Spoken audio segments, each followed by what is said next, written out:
Graça e paz, meus irmãos. Vamos dar continuidade ao nosso estudo,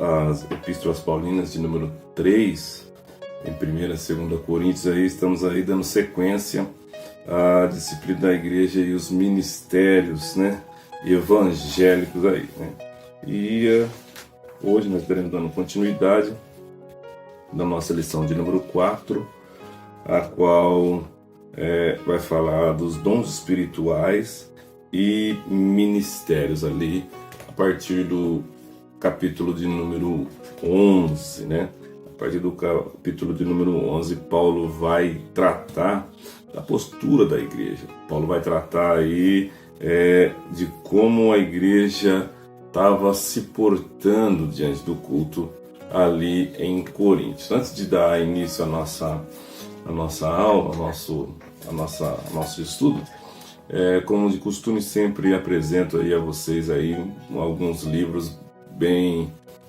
interessantes que vale a pena vocês adquirirem as Epístolas Paulinas do pastor Evanir Martins Teixeira, muito bom também, e também do pastor Otto Stanley, Stanley Orton, também muito bacana, também da editora CPAD 1ª e 2ª Coríntios, bem bacana também.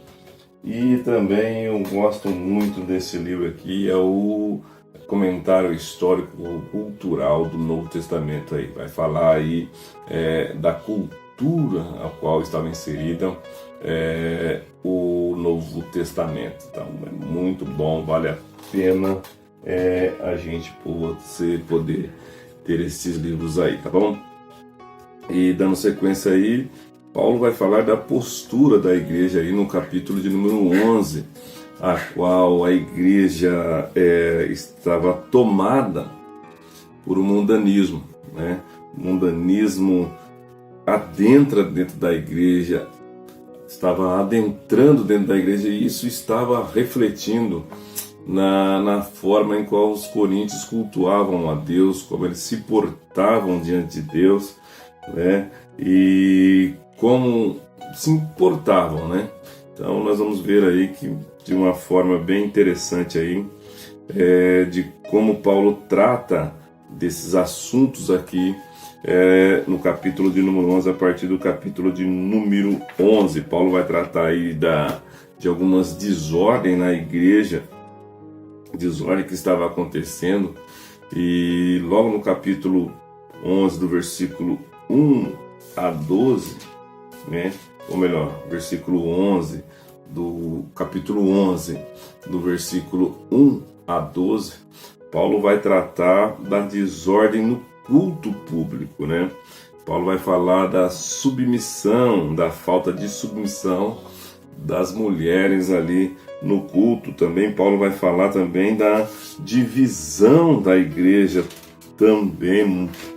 E também Paulo vai falar dos motivos egoístas que estavam causando desordem à igreja. A falta de submissão das mulheres citada do versículo 1 até o versículo 16, precisa ser analisada algumas coisas. Devemos fazer algumas ponderações. Por que eu sempre falo que nós devemos, antes de fazer uma exposição, ou antes de fazer uma leitura científica, ou até mesmo dentro de uma leitura científica, procurarmos saber o conteúdo a qual está inserida o escritor, a qual está inserido os destinatários da carta.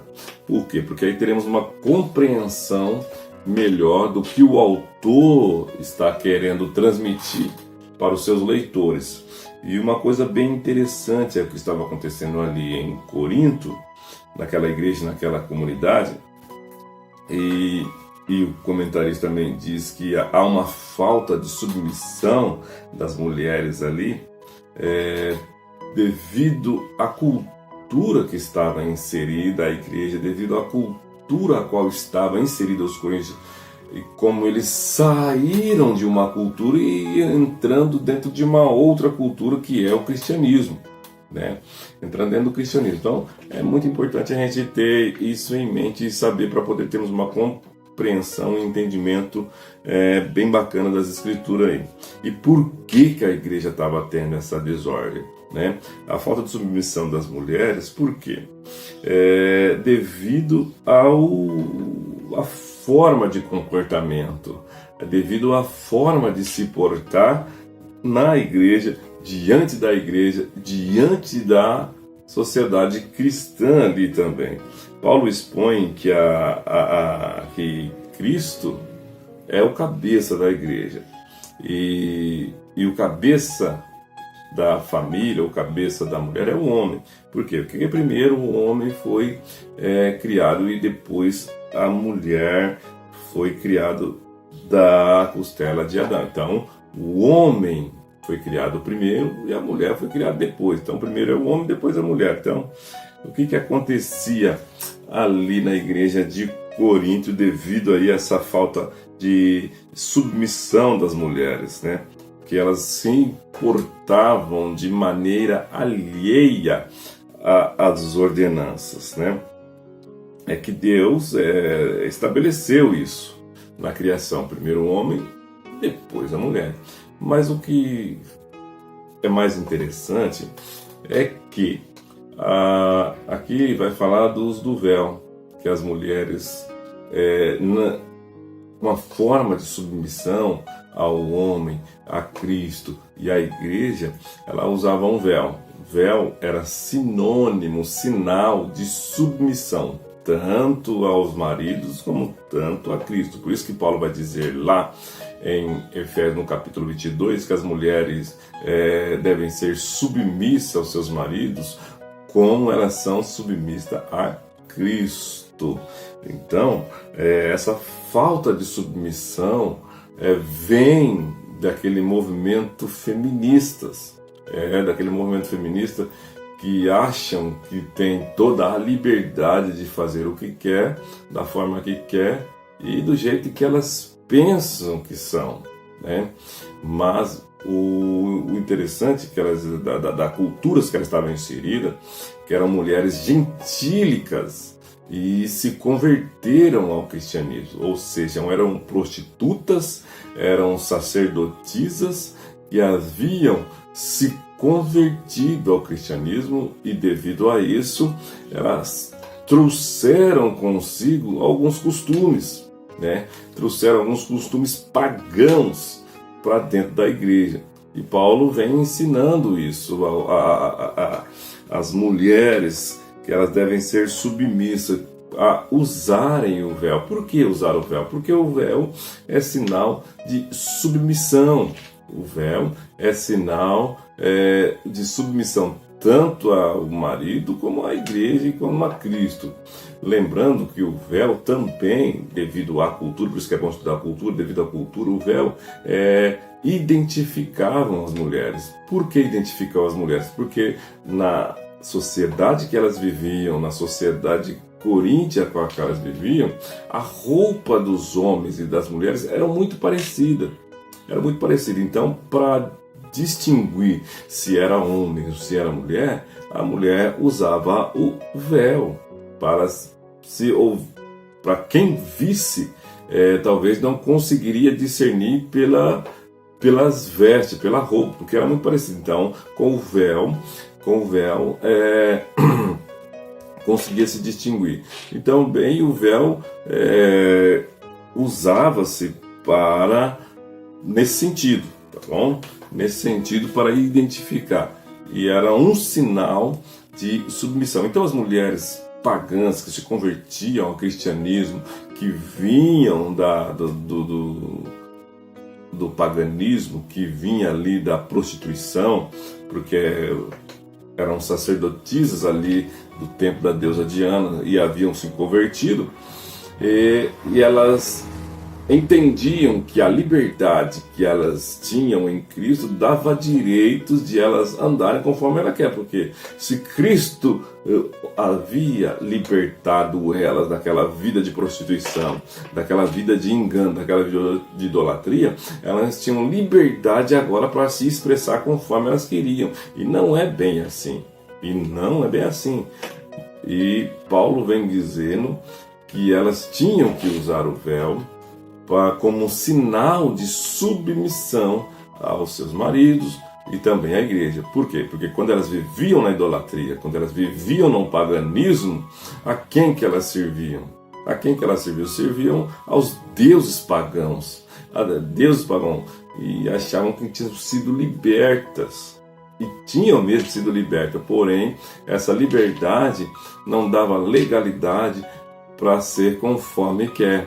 Por isso que tem muitas pessoas que agora se convertem ao cristianismo, aceita Cristo como único e suficiente salvador da sua vida, quer viver de maneira como quer, porque acha que é livre em Cristo Jesus. Mas não, a liberdade que nós temos em Cristo Jesus é a liberdade para dizer não ao pecado, para dizer não a uma vida promíscua, para dizer não a uma vida de pecado. Então, devido a isso, a conversão dessas mulheres, a conversão dessas ex-sacerdotisas, ex-prostitutas, traziam esses costumes para dentro da igreja. Trazer esses costumes para dentro do cristianismo. E Paulo vem ensinando, já que vocês não querem usar o véu, tudo bem, cortem seus cabelos, rapa seus cabelos. E porém, para uma mulher andar com o cabelo raspado não era bom, não era bem visto, não era sinal de boa coisa. Então, já que vocês não querem rapar, usem o véu. Usem o véu. Usem o véu como sinal de submissão ao marido e à igreja também. Mas Paulo está dizendo isso a uma cultura e costumes bem anterior ao nosso. Porém, temos que analisar uma coisa: muda-se os tempos, mas não mudam os princípios. Veja bem, muda-se os tempos, mas não muda os princípios. Quais são os princípios aqui para os nossos dias de hoje? Para os nossos dias, quais são os princípios? Princípio: submissão ao marido, submissão a Cristo, submissão à igreja. Já citamos e falamos em outra aula o significado da submissão. Então não vamos abrir o leque aqui para estender mais uma vez o que é submissão. Submissão não é servidão, servidão não é escravidão, não vamos abrir esse leque porque já tratamos desse assunto, já falamos desse assunto.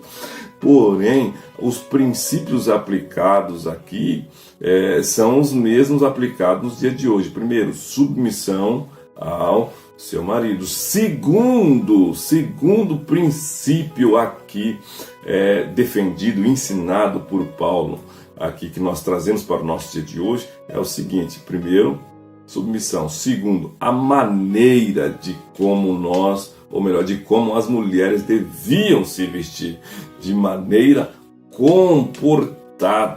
Isso que é um princípio válido até hoje. Costumes de uma época diferente, mas os princípios são aplicados ainda hoje. É isso que é a aplicação que nós temos que trazer para hoje, que os princípios são os mesmos. Então não devemos perder isso, devemos estar atento a isso. Não tem mais véu, mas tem submissão. Não tem mais véu, mas tem comportamento. Tem comportamento.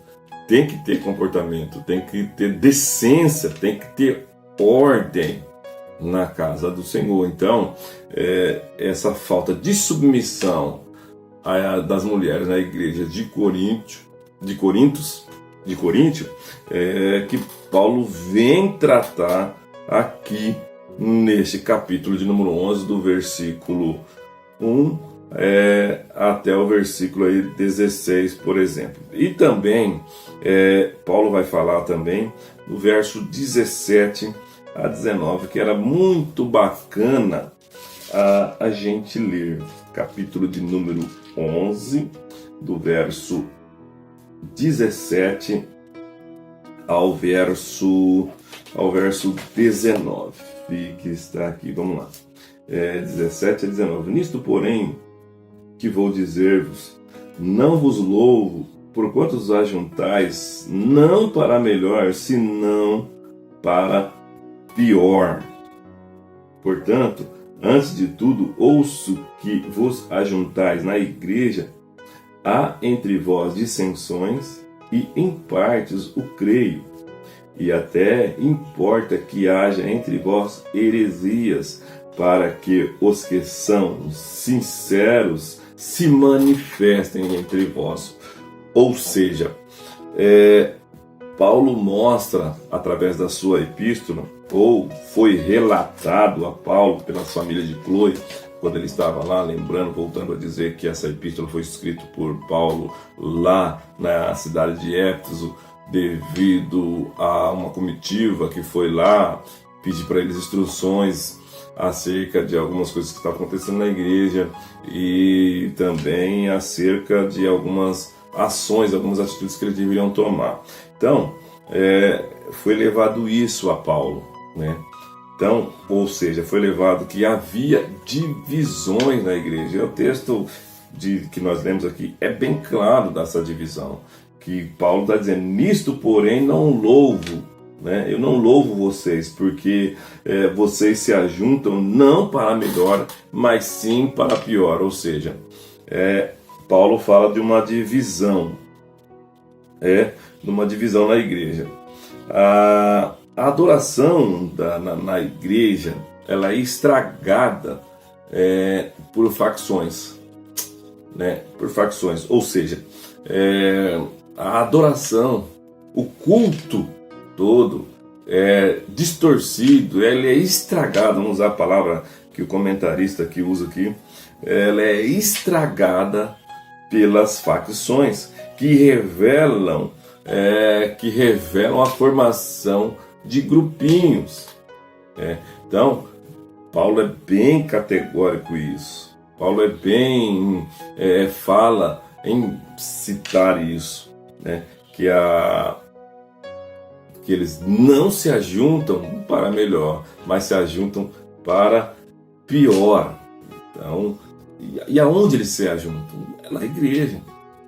Se reúnem na igreja. Ou seja, o culto prestados ali não é um bom culto prestado, porque não estão se reunindo para glorificar, não estão se reunindo para exaltar. A finalidade de culto havia se perdido. Por quê? Já falamos também, vamos citar mais uma vez aqui para refrescar a memória dos irmãos nos capítulos anteriores, a qual nós já estudamos aqui, ou melhor, estudamos na lição de número 4, ou melhor, na lição de número 3, as facções que existiam na igreja. As facções daquela que diziam que era de Paulo, aquelas facções que diziam que era de Cefas, outras diziam que era de Apolo e outras que diziam que eram de Cristo, as mais perigosas. E Paulo ensina e volta a dizer que nenhum deles teria morrido pela igreja, mas todos são um em Cristo Jesus. Então, e Paulo vem dizer, avisar, vem reprovar as suas ações ali. Tá bom, meus? É muito interessante isso. Que uma das causas das desordens no culto era divisão na igreja. E o outro motivo era por motivos egoístas, né?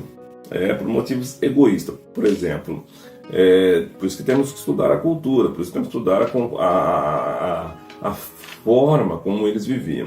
Motivos egoístas.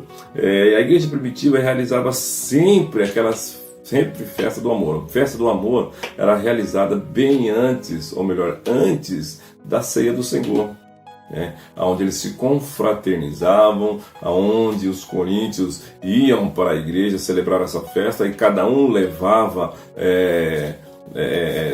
um prato de comida, aquele famoso ajuntamento, né? Cada um leva uma coisa, cada um leva um prato, cada um leva uma iguaria, cada um leva uma comida e chega lá, compartilham de todos, né? E após esse compartilhamento, conforme essa confraternização, depois dessa confraternização, celebravam a ceia do Senhor. E a festa do amor também era muito interessante, era bem bacana, no seu sentido lógico, né? No seu sentido lógico e devido à primazia de que ela foi criada. Por quê? Porque era para dividir tudo entre si. Então, aquele que tinha mais condições abençoava aqueles que tinham menos condições, né? Então, era uma maneira de se confraternizar, de se doar também, de se dar uns para com os outros, os maiores com os menores, os mais favorecidos com os menos favorecidos, ou seja, os ricos compartilhando com os pobres. Os ricos levavam os alimentos ali que eles tinham e compartilhavam com os pobres que não tinham alimento. Era a lógica dessa festa era muito interessante, muito bacana mesmo, era uma coisa de Deus. Porém, o que estava acontecendo era que nessa festa de amor, nessa festa chamada Festa de Amor, faziam-se grupinhos também. Faziam também esses grupinhos. Então, e o menos desfavorecido, ou seja, os pobres, não compartilhavam. Não compartilhavam. Ficavam apenas observando, apenas olhando. E Paulo reprova essa atitude que eles têm, né? Por quê? Porque eram motivos egoístas, eram muitos egoístas, né? E logo depois celebravam a ceia. É por isso que Paulo exorta os coríntios ali na ceia. Exorta eles ali na ceia. Vamos ler a ceia do Senhor, ali celebrada por Paulo, ou melhor, dita por Paulo, ou orientada por Paulo ali, né? Que a qual ele, porque eu recebi do Senhor, a partir do verso 23, porque eu recebi do Senhor o que também vos ensinei, que o Senhor Jesus, na noite que foi traído, tomou o pão, e tendo dado graça, partiu e disse: comei, tomai e comi, este é meu corpo, que é partido por vós, fazeis isto em memória de mim. Semelhantemente, depois de cear, tomou o cálice, dizendo: este é o cálice, o Novo Testamento no meu sangue. Fazei isso todas as vezes que beberes em memória de mim. Porque todas as vezes que comeres e beberes em memória de mim, ou melhor, todas as vezes que comeres e beberes deste pão e beber deste cálice, anunciai a morte do Senhor até que venha. Portanto, qualquer que comer este pão e beber deste cálice do Senhor indignamente será culpado do Senhor e do sangue do Senhor. Examine-se, pois, o homem a si mesmo, e como